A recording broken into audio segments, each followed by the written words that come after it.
नमस्कार, प्रभा साक्षी पॉडकास्ट में आप सभी का स्वागत है। आज के इस पॉडकास्ट में बात करेंगे कि इंडिया इजिप्ट रिलेशंस, जिसकी वजह से पास नहीं हो पाया था पाकिस्तान का भारत विरोधी प्रस्ताव, उससे मिलने जा रहे हैं मोदी।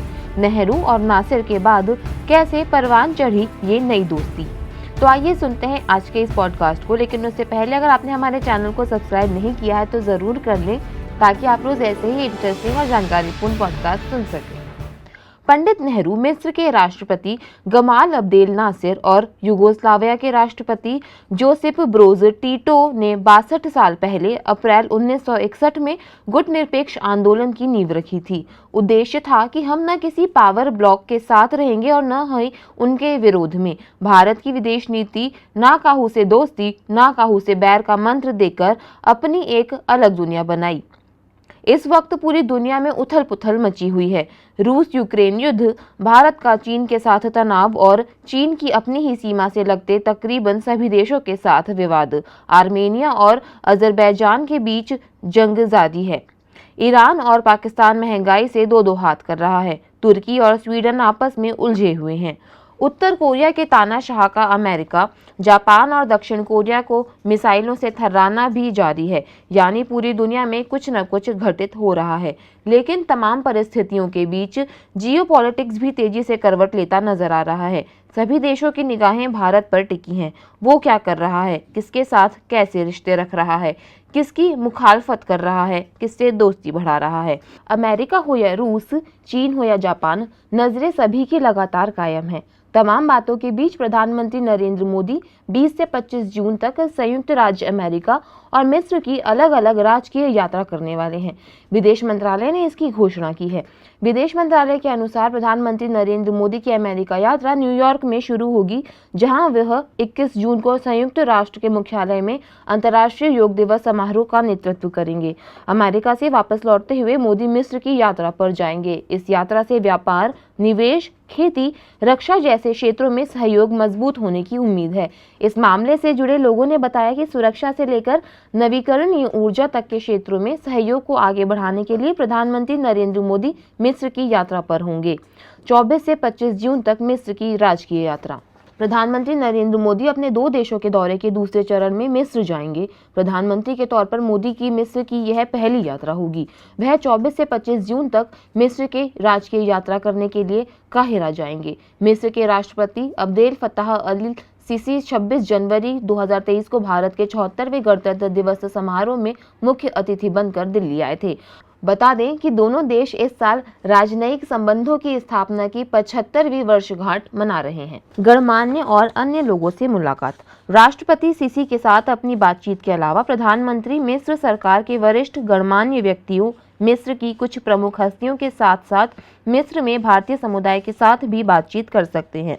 भारत और मिस्र के बीच संबंध प्राचीन व्यापार और आर्थिक संबंधों के साथ साथ सांस्कृतिक और लोगों से लोगों के बीच गहरे संबंधों पर आधारित हैं।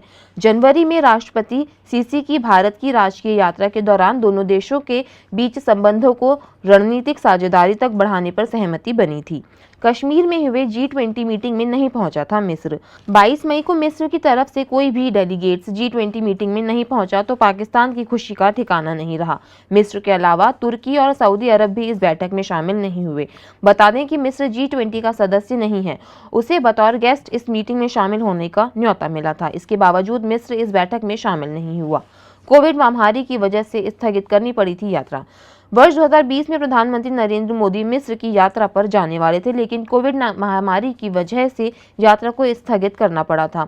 अक्टूबर 2022 में विदेश मंत्री एस जयशंकर ने मिस्र का दौरा किया था। उस वक्त विदेश मंत्री ने कहा था कि प्रधानमंत्री नरेंद्र मोदी के राष्ट्रपति अल सीसी के साथ बहुत ही अच्छे व्यक्तिगत संबंध हैं। वे पिछले कुछ वक्त से मिस्र जाना चाह रहे थे, लेकिन कोविड की वजह से ये मुमकिन नहीं हो पाया। एस जयशंकर ने आगे कहा कि मैं भरोसा दे सकता हूं कि प्रधानमंत्री मोदी के जहन में मिस्र यात्रा है। पहले नेहरू और नासिर, अब पीएम मोदी, अल सीसी। जब वर्ल्ड वॉर 2 के बाद कोल्ड वॉर का दौर चल रहा था और दुनिया के अधिकतर देश 2 धड़ों में साम्यवादी सोवियत संघ और पूंजीवादी अमेरिका के नेतृत्व में बंट गए थे।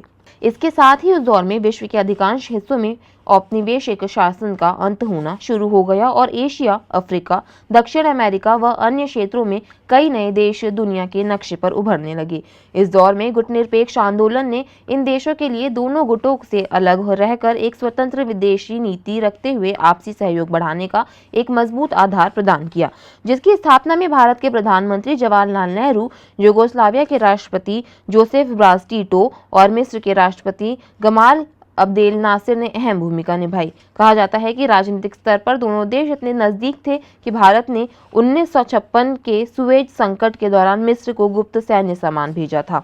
1970 के दशक के आखिर और 80 के दशक के कुछ सालों को छोड़ दें तो मिस्र के साथ भारत का संबंध लगातार सौहार्दपूर्ण रहा है। 1970 के दशक के आखिरी सालों में काहिरा ने सोवियत की अगुवाई वाले गुट से दूरी बनाते हुए अमेरिका के करीब जाना शुरू किया था। उस वक्त कुछ सालों के लिए दोनों देशों के बीच आपसी संबंध थोड़े शिथिल हुए थे। 1980 के दशक के बाद से भारत से मिस्र में प्रधानमंत्री के 4 दौरे हुए। 1985 में जब राजीव प्रधानमंत्री थे, फिर पीवी नरसिम्हा राव के कार्यकाल के दौरान आई.के. गुजराल और डॉक्टर मनमोहन सिंह के प्रधानमंत्री रहते हुए तत्कालीन राष्ट्रपति मोहम्मद मुर्सी ने मार्च 2013 में भारत का दौरा किया।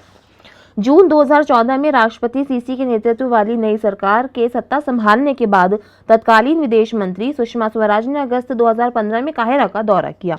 प्रधानमंत्री मोदी ने सितंबर 2015 में संयुक्त राष्ट्र महासभा न्यूयॉर्क के मौके पर राष्ट्रपति सीसी से मुलाकात की। प्रणब मुखर्जी और प्रधानमंत्री मोदी ने अक्टूबर 2015 में नई दिल्ली में तीसरे भारत अफ्रीका फोरम शिखर सम्मेलन के दौरान सीसी से मुलाकात की।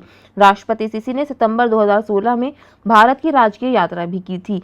एक संयुक्त बयान जारी किया गया था जिसमें राजनीतिक सुरक्षा सहयोग, आर्थिक जुड़ाव और वैज्ञानिक सहयोग और सांस्कृतिक और लोगों के संबंधों के 3 स्तंभों को एक नई साझेदारी के आधार के रूप में रेखांकित किया गया था। रक्षा और सुरक्षा क्षेत्र में सहयोग। मिस्र में शिक्षा की स्थिति बेहद ही बदहाल है। वो भारत से मदद चाहता है। उत्तरी अफ्रीका और पश्चिम एशिया में अभी भी मिस्र मजबूत सैन्य ताकत है। फिर जिस तरह का विकास इजराइल में हो रहा है, मिस्र उसकी बराबरी नहीं कर पा रहा है, इसलिए मिस्र को सैन्य मदद भी चाहिए। मिस्र रक्षा सेक्टर में भारत से काफी कुछ चाहता है। साल 2022 में भारत के रक्षा मंत्री राजनाथ सिंह ने मिस्र का दौरा किया था। उस दौरान उन्होंने मिस्र के रक्षा मंत्री के साथ ही राष्ट्रपति अल-सीसी के साथ भी द्विपक्षीय वार्ता की थी। इस दौरान दोनों देशों ने साझा ट्रेनिंग, रक्षा सामग्रियों के उत्पादन और उपकरणों के रखरखाव पर सहयोग बढ़ाने से जुड़े समझौतों ज्ञापन पर भी हस्ताक्षर किए थे। स्वेज नहर और लाल सागर की सुरक्षा वे पहलू हैं जिनसे मिस्र का भारत और हिंद महासागर कनेक्शन बढ़ जाता है। स्वेज नहर की सुरक्षा का जिम्मा मिस्र पर है। हिंद प्रशांत क्षेत्र में मिस्र का सामरिक महत्व है। ऐसे में मिस्र के साथ मजबूत साझेदारी हिंद प्रशांत क्षेत्र में भारत की स्थिति को और मजबूत बनाएगा। ब्रिक्स का सदस्य बनने पर मिस्र की नज़र ब्रिक्स संगठन का सदस्य बनने पर है। पिछले साल जुलाई में मिस्र ने इसके लिए आवेदन भी किया था। 2021 में मिस्र ब्रिक्स न्यू डेवलपमेंट बैंक का सदस्य बना था। मिस्र के राष्ट्रपति अल-सीसी चाहेंगे कि भारत के साथ करीबी के सहारे ब्रिक्स की सदस्यता के लिए भारत का समर्थन हासिल हो जाए। पिछले साल इस्लामिक देशों का सम्मेलन हुआ था। उसमें भारत के खिलाफ पाकिस्तान एक प्रस्ताव लेकर आया था। मिस्र की कड़ी आपत्ति की वजह से वो पास नहीं हो पाया। इस तरह मिस्र भारत की तरफ गुडविल जेस्चर दिखा रहा है। द्विपक्षीय व्यापार संबंधों की स्थिति क्या है? मिस्र परंपरागत रूप से अफ्रीकी महाद्वीप में भारत के सबसे महत्वपूर्ण व्यापारिक साझेदारों में से एक रहा है। भारत मिस्र द्विपक्षीय व्यापार समझौता मार्च 1978 से चल रहा है और यह मोस्ट फेवर्ड नेशन क्लॉज पर आधारित है। पिछले 10 वर्षों में द्विपक्षीय व्यापार 5 गुना से अधिक बढ़ गया है। 2018-19 में यह 4.55 अरब अमेरिकी डॉलर पर पहुंच गया। महामारी के बावजूद व्यापार की मात्रा 2019-20 में मामूली रूप से घटकर 4.5 बिलियन अमेरिकी डॉलर और 2020-21 में 4.15 बिलियन अमेरिकी डॉलर हो गई। वित्त वर्ष 2020-2021 से 75% की वृद्धि के साथ 7.26 बिलियन तक रहा। 2021-22 में द्विपक्षीय व्यापार का तेजी से विस्तार हुआ है। आज के लिए इतना ही। अगले पॉडकास्ट में किसी और मुद्दे पर देंगे आपको विस्तृत जानकारी। तब तक के लिए जुड़े रहें प्रभा साक्षी के साथ।